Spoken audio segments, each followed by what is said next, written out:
Hey guys, we're back with Fake Grand Order. Babylonia, of course. As you can see, we're still kind of lagging.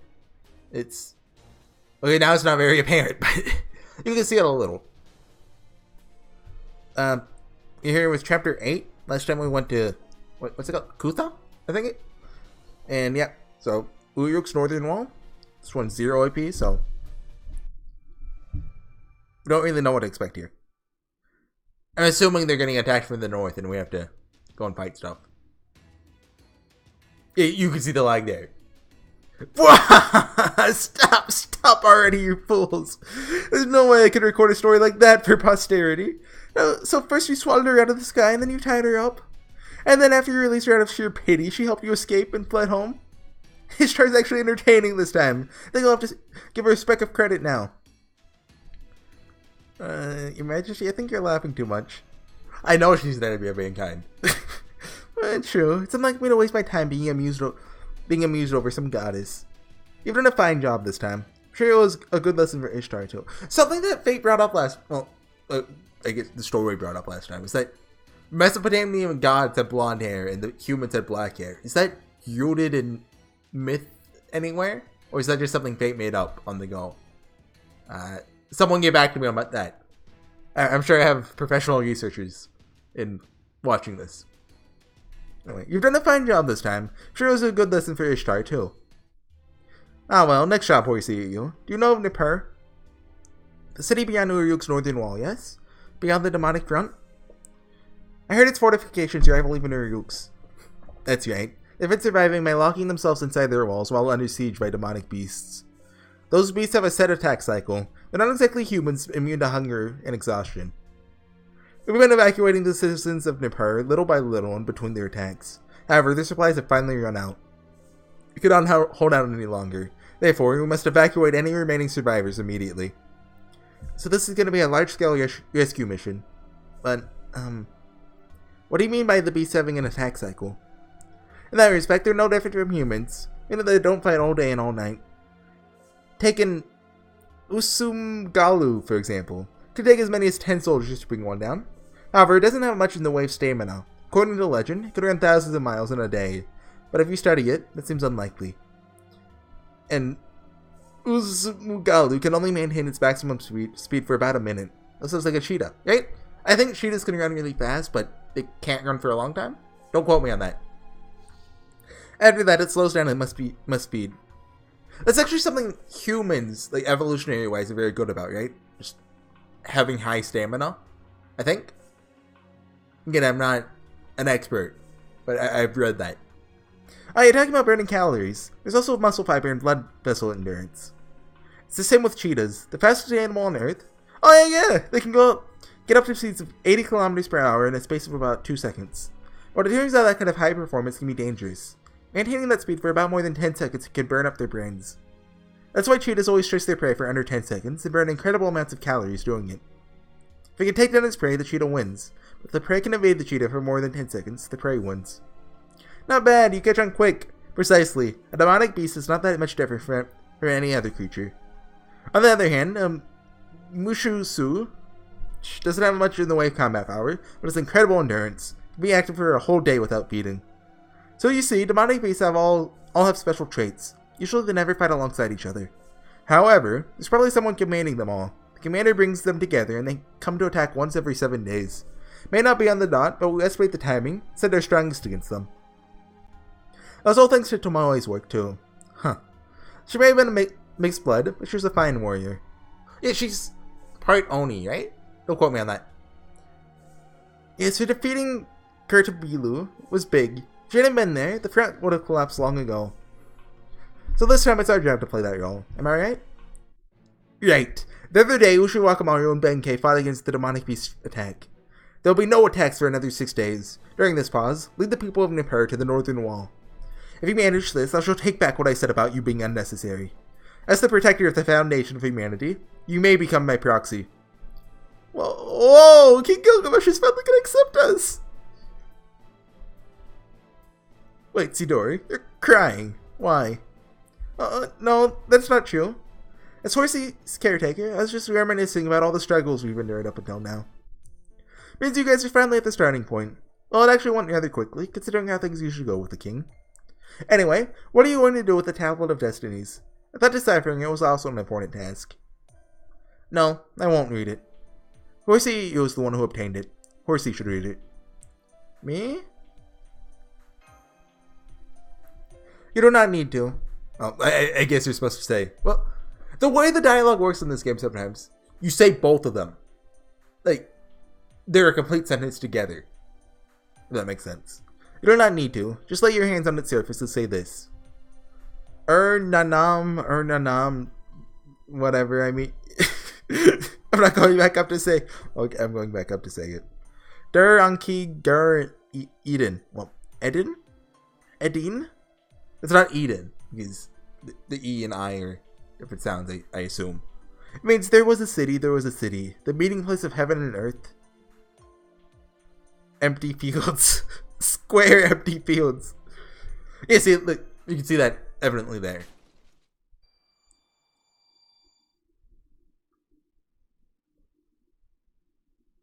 Okay.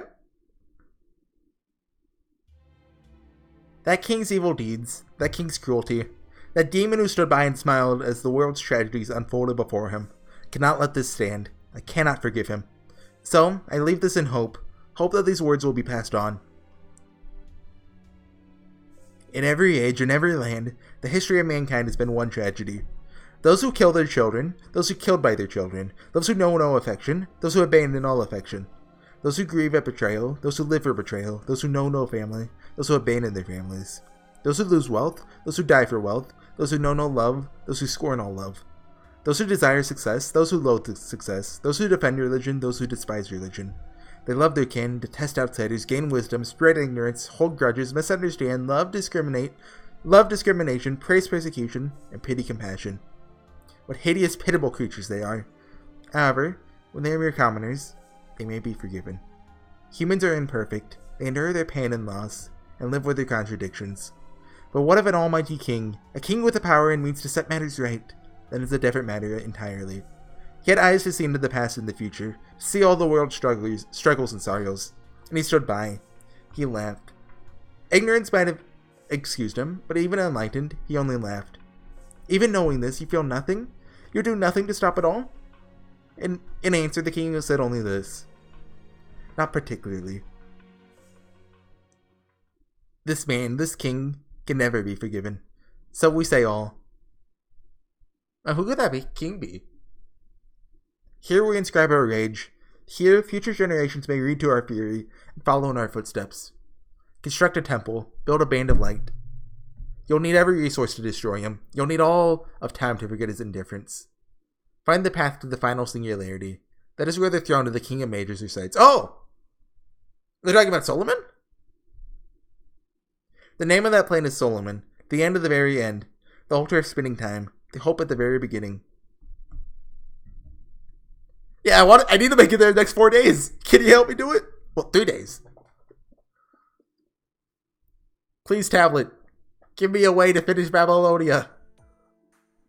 Master, are you alright? You look pale. You look like having a terrible nightmare.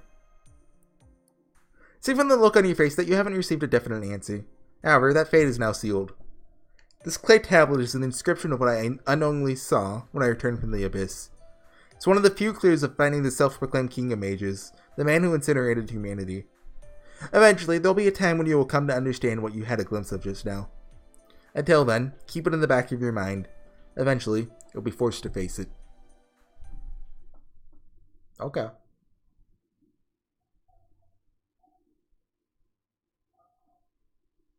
I have to go back and read it, but I also don't want to go into that on video. I know quite a bit about Solomon, so right here?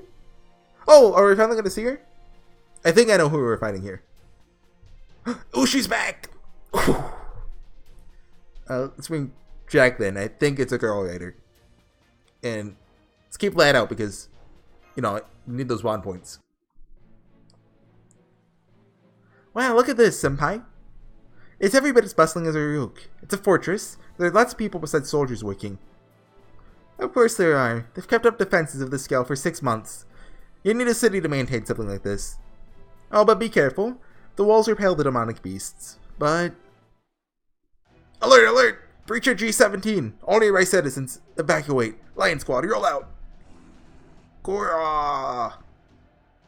As you can see, demonic beasts with strong legs will run up the walls on their own. Don't worry, there's no need to hold back. Horsey, were you bored on the way here? Let's start off strong by showing these guys what we can do. Okay, so it's just rider enemies. Okay then. Proper use of mystic codes. Oh, thank you for the tip. I didn't know that. That's one battle. Oh, this isn't tough. Could be way worse. Let's do that. It's probably going to be best if we give this to Jack later on. Oh, that's pretty controversial, like Jack's character design in Fate Grand Order. Like, partially because she's Jack the Ripper, and partially because, like, Lewd Lolly. And I actually really like the idea behind Jack's design, especially since we have a second Jack the Ripper in Fate Strange Fate. If we didn't have that, then, like, I'd probably like her a bit less. Like, I'm not really a fan of her, but she's okay in my eyes. Like, I understand why people don't like her design. Like, if she wore pants, and she would be a much better servant. That's why I keep mine in the first Ascension too. I think it just looks way better.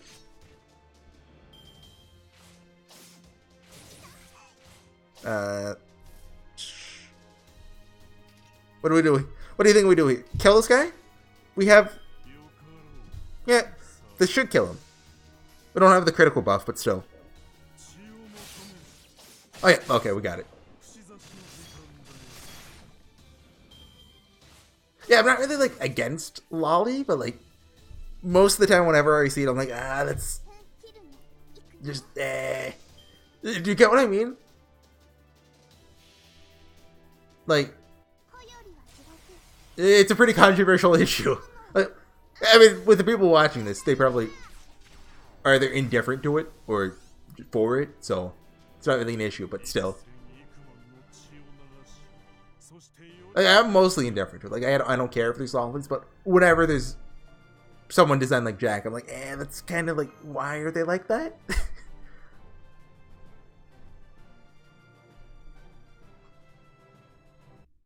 Oh, story. Okay, there's nothing for me to do. Everyone, welcome to the Northern Wall. I've been waiting for you as well. Kept a little in secret, but I'll beg your pardon for that. Woo, probably got up to you. Lord Oshiwakamayu, please stop jumping off the walls. If you dive into a horde of demonic beasts on your own, even if you may find yourself in a bit of trouble. Everyone's here! Yes, finally. I've been looking forward to this. It's our first co-op mission with the strangers from beyond our time who live at the embassy. Naturally, I'm excited. Let's all head out inside for now. There's a lot to talk about, but I'll brief you on the situation first. That's a big telescope. This is the Dengar artillery platform, the core of our anti-demonic beast defenses along the fortress walls. It's the same name as the clay tablet King Gilgamesh owns. Is this another of his treasures? Yes, King Gilgamesh owns many weapons of great power. This is the large ballista that allows us to manually launch them. There's a lapis lazuli embedded in the base.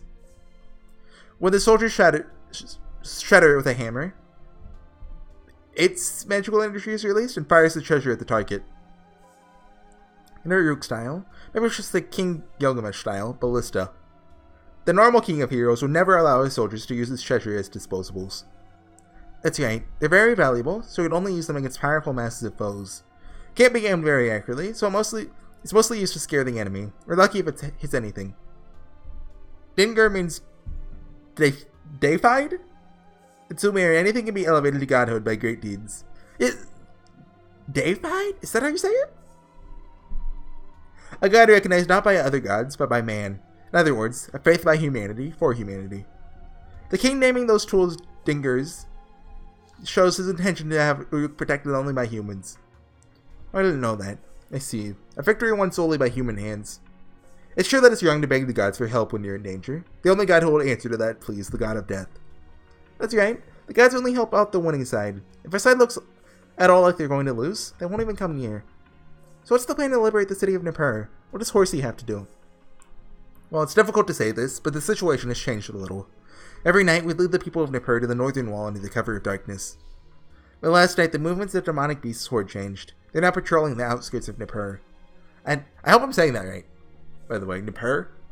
A new commander is most likely appear to replace Gertabilu. Gertabilu, the demonic beast commander who was defeated before we arrived, right? Does that mean they're aware of our plan? We should assume so. That makes opening the Nippur gate dangerous on its own. The people of Nippur are already starting to starve. We can't delay the rescue mission any longer, so we're going with a diversionary tactic. Lord Ushiwakamayu and Lord Benkei's unit will head towards Nippur from the east. Naturally, the demonic beast will attack them. When they do, Lord Horsey, Lord Mashu, Lord Merlin, and Lady Anna will enter Nippur from the west. What? But I'm good at call. Why did it say lady? I don't know if that's translation error or just original script error or kind of both. If you get what I mean, like maybe in the original that's a gender neutral term. Like I don't know, Sama. I don't know honorifics. And in this they changed it, but there wasn't like the gender specific term in use. If that makes sense. I don't know. I'm just overanalyzing it. Open the gate and then lead the survivors to our northern wall. Roger that. Won't it be hard on Ushiwakamayu's group? No need to worry. Fighting on flat ground is what Benkei and I do best. Besides, we're not allowed into Nippur anyway. King Gilgamesh said so himself. I forbid you to enter Nippur, no matter what. These are the king's orders. Do not disobey. He was very insistent. He doesn't want you to go into Nippur? The people there not like you? I'm confused as well. Is that going to be relevant later? Gilgamesh used his clairvoyance and did something? I've never been to Nippur. Sometimes the king says strange things, you know? I'm sure this is one of his bad jokes.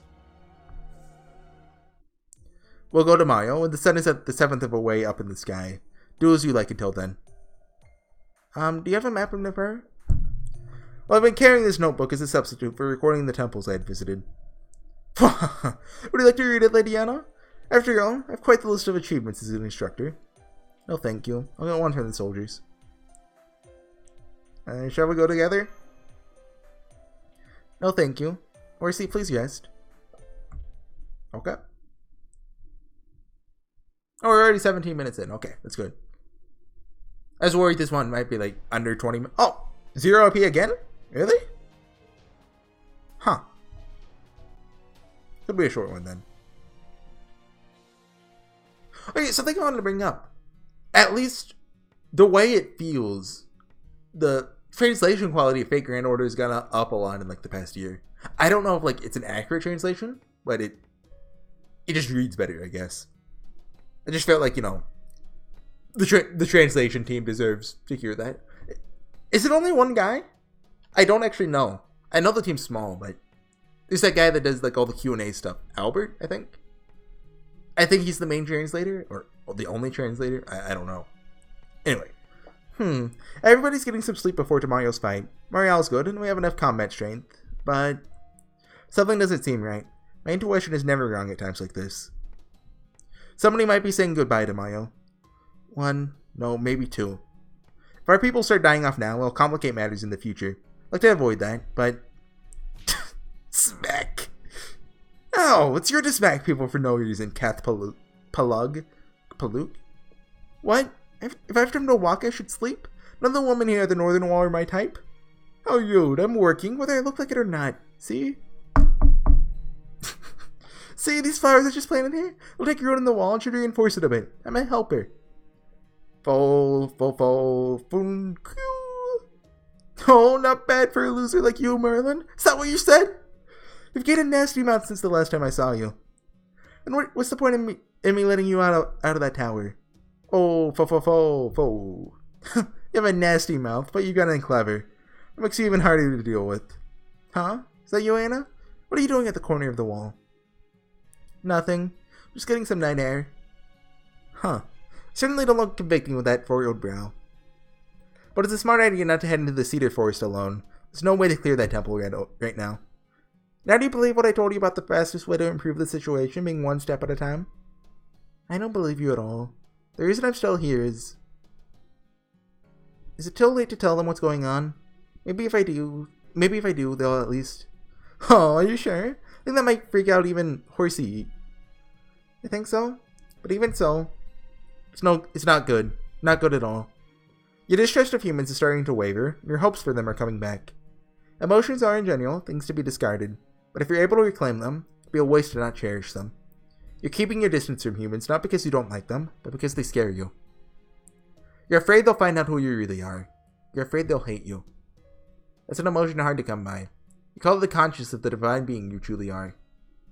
That conscience, or its lack, is the greatest difference between you and her. To toss it aside would be a waste, Anna. So you're telling me to keep quiet and hide it? Yes, it's the smartest thing to do. What's wrong with a non-human hiding her inhumanity?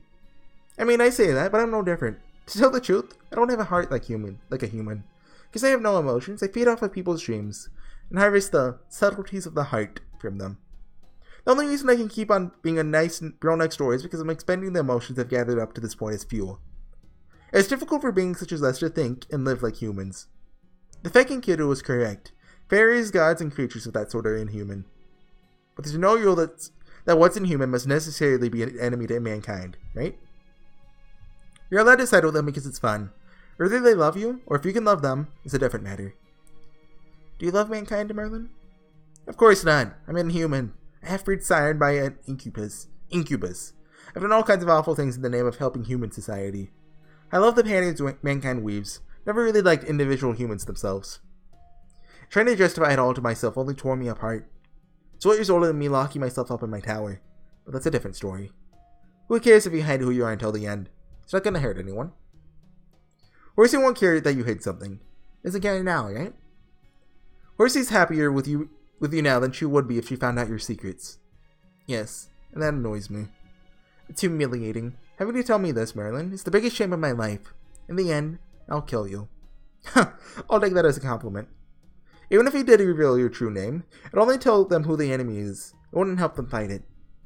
Your existence will be the vital point the goddess of demonic beasts didn't expect. If there's a time for you to throw away everything, it's going to be only in a single instant. Watch for that instant as you fight. Of course, amid all this foreshadowing, it's worth mentioning that I don't want that kind of ending at all, because that'd be boring. Set of partings aren't my style. I prefer to deceive and disparage the enemy and emerge as the victor unharmed. That's the most beautiful pattern humans can create. Why don't we take a lesson from it, Anna? Disgusting.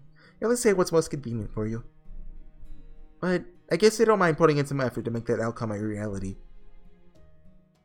Okay. That's pretty nice. Short chapter, but a good one.